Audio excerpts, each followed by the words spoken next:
benvenuti al Meteo.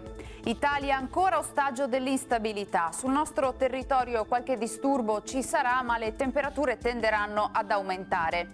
Il dettaglio di martedì 20 aprile.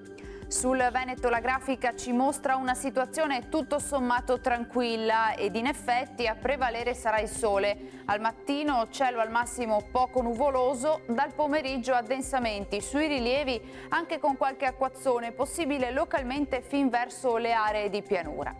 Temperature come detto in ripresa, minime tra 4 e 8 gradi, valori massimi compresi invece tra i 16 e i 19 gradi all'incirca. Ci spostiamo ora sul Friuli Venezia Giulia, più sole al mattino, con il passare delle ore cielo via via più coperto con qualche rovescio sui monti. Temperature minime tra 6 e 8 gradi, massime sui 15-18 gradi. Infine uno sguardo alla situazione del Trentino Alto Adige, dove sarà una splendida giornata soleggiata, salvo per isolate piogge nelle ore pomeridiane. Temperature minime intorno ai 6 gradi, massime sui 19 all'incirca.